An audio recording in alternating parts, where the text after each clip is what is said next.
Hello there, and welcome to our Shield of the Sun video.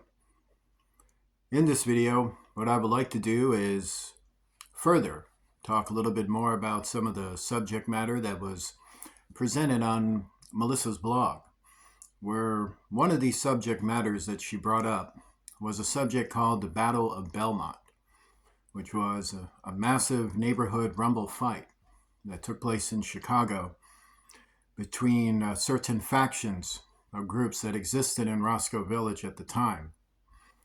And thus, this particular battle had taken place in July of 1991. So I'm going to talk a little bit about the factors of it because she had brought up some interesting things about it. She had first spoken about it as to try to suggest a negative, only because of the violence and the sheer ferocity of the battle and the rumble itself, which involved myself, actually. I was a participant in it, a very key participant in it, where I'll talk a little bit about that. But then she recants later and decides to be honest, where at the time, she was having issues with her mom. And thus she does a video later where she actually talks about how she truly felt about the Battle of Belmont. That it was a fight for the neighborhood, for the people, that it was a fight to assure that kids could walk the streets and not have to worry about being shot or being coerced or being forced or being convinced or being intimidated into joining a gang or anything they specifically don't want to do. They should be left alone to make their own choices, which is really what this battle was about. So it wasn't about a gang issue. It wasn't about territory. It wasn't about Joliet prison or their politics. It wasn't about folks. It wasn't about people. It wasn't about any of those. It wasn't about politics. It wasn't even about religions. It was really about ideologies that had exploded onto the streets because the faction that I was fighting with was against being forced and intimidated or coerced into things they didn't want to be or do. Whereas the faction we were fighting against, these were the gang factions, they believed otherwise. And the factions we fought that day were the Latin Kings and Pacific Satanic Covens that were either full-fledged members or in association or in alliance to the brothers and men, as well as the mothers and daughters of Roscoe Village, which were these satanic covens of that group who had these youth groups, these subculture groups who they sent out, and they were just every bit as murderous and criminal as the street gangs. So these were the factions we were fighting that day. So to understand about what this took place here. So the Battle of Belmont, what culminated it was there was a lot of gang activity specifically taking place. So you had the faction of the Deuces of Hamlin Park. And these Deuces of Hamlin Park, they were going at it with the Latin Kings. And the Latin Kings wanted to expand their territory. So their territory, in order to expand it, they had to start dealing with the brothers and men of Roscoe Village, the male equivalent of those satanic covens. They had to start dealing with them. So they made drug connections with them. So when they made drug connections with them, they're like selling drugs. So while they're selling drugs, the Latin Kings felt more comfortable in coming into Roscoe Village and seeking to expand their set. So now the Deuces had this territory thing with the Latin Kings, which had nothing to do with my particular participation, nor the main participation, which was the kin. So to understand what happened with the Battle of Belmont is that it was more to do with fighting against certain ideologies that wanted to force their Pacific culture upon our neighborhoods and not our turf. It was the neighborhoods we already lived in. They belonged to the city of Chicago. So that's their stuff. We just lived there. So while we lived there, on my end, what I had was a group of persons who hung out with me, and we were already in a violent situation in the diverse ways that was presented in Roscoe Village, which was a lot more wild back then than it is today. Today it's very safe and comfortable, and you could walk down the street and get a hot dog. There's a reason for that, by the way. I hope one day people come to realize the reason for that, but maybe they are now. But either way, let's get back to subject matter. So 30 years ago, this is over 30 years ago. 30 years ago in that neighborhood regarding the subculture and the youth culture, it was pretty wild. It was pretty out there. It was like Wild West stuff. Like kids were everywhere. You had all kinds of factions everywhere. Everybody was everywhere. So there was all kinds of things to get into. So you had certain gangs that wanted to prey upon the youth and prey upon us specifically. So I'm a preteen at that time. But what we have with it is that the story of the Battle of Belmont that was presented in Melissa's blog is that you had the Blood Brothers, which were led by myself, who was the Prince of Roscoe Village at the time. That was me.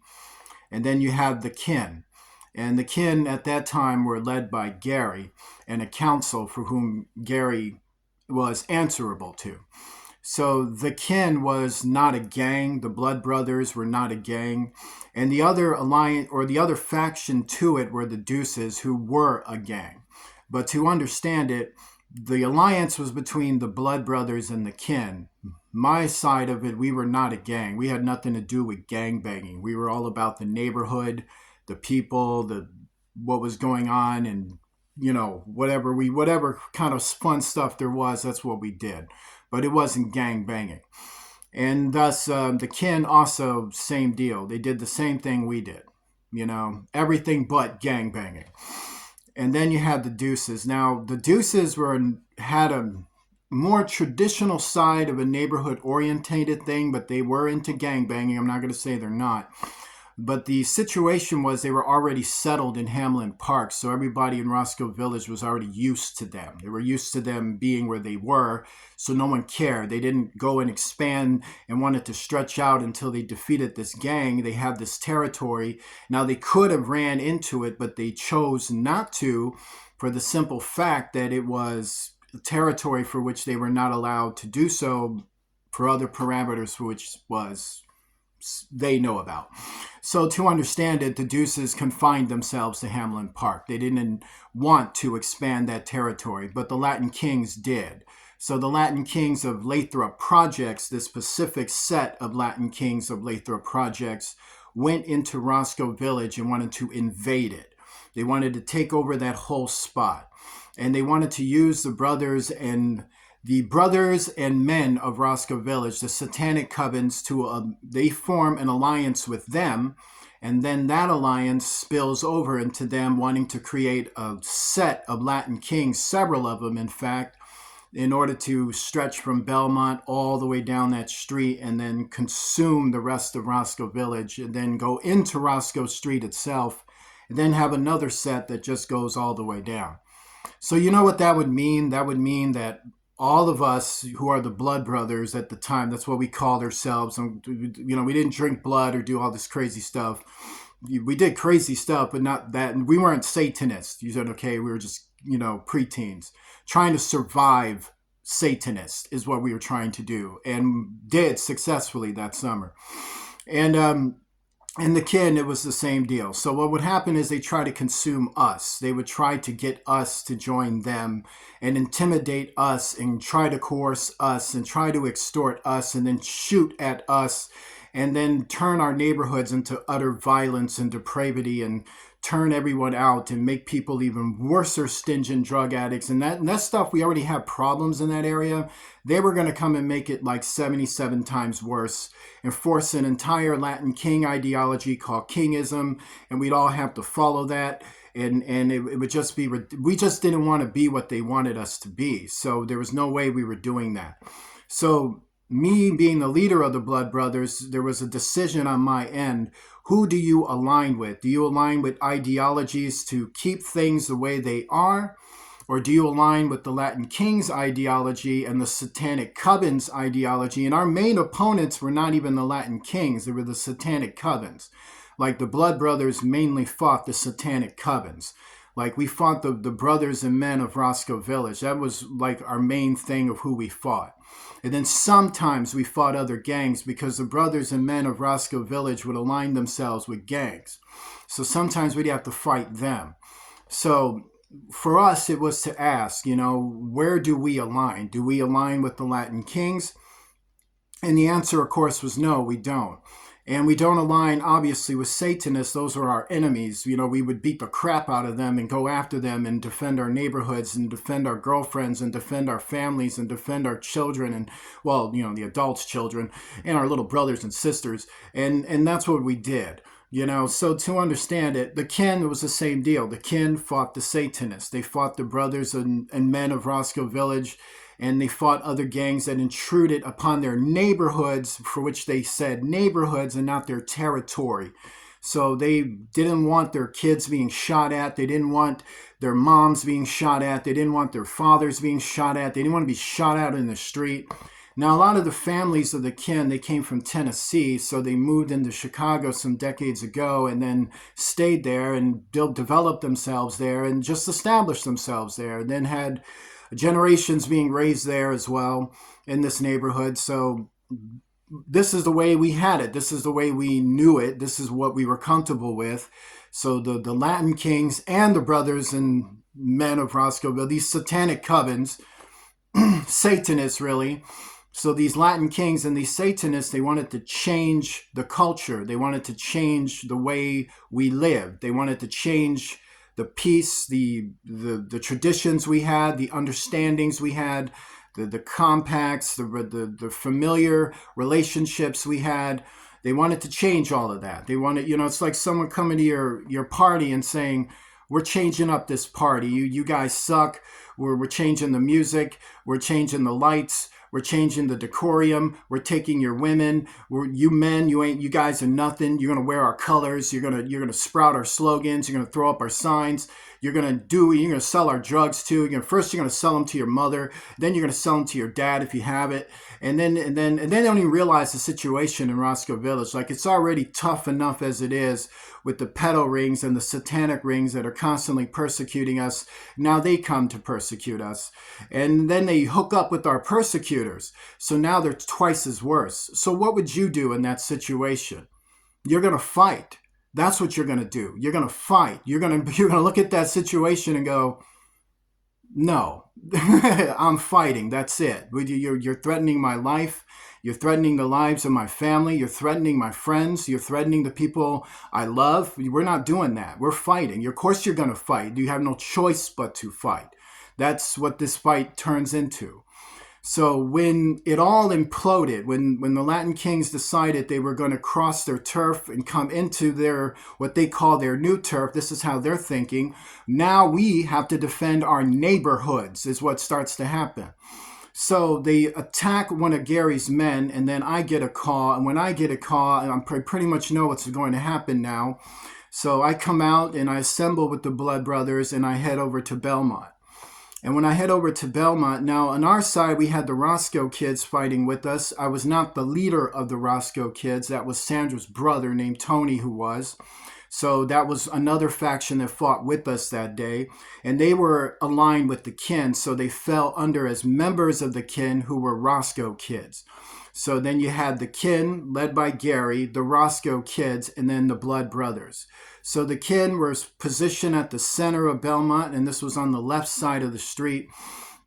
And the Roscoe kids, they were positioned in a hiding position near to the kin, also on the left side of the street. And the Blood Brothers, they were positioned all the way to the far end of the street, on the right side of the street. When we came into the fight, we flanked toward the center of the fight in order to rush the Latin Kings and then start pummeling them. And then the fight ended up imploding. So first the fight starts at the center with Gary and his kin. They start going at it with the Latin Kings and the Satanists. Now the Latin Kings were mostly on the far end where the Blood Brothers, myself, where we were at. And then you had the Satanists a lot more centered toward the center, and their numbers were greater. And then this is what starts to happen. And then you had the Deuces who came into the fight to also fight on that end because they were enemies of the Latin Kings. They were fighting more toward the far end with Gary's people, more toward on the right side, on the left side of the street. So what starts to happen is that when we gather toward it, now the plan was actually formulated, or the battle of attack was actually formulated by Gary's council, or the Kin's council. So they took me in and talked to me about what they wanted to do, or how to defend our neighborhood and fight this group off. This fight involved hundreds of people. There were hundreds of people involved in this fight.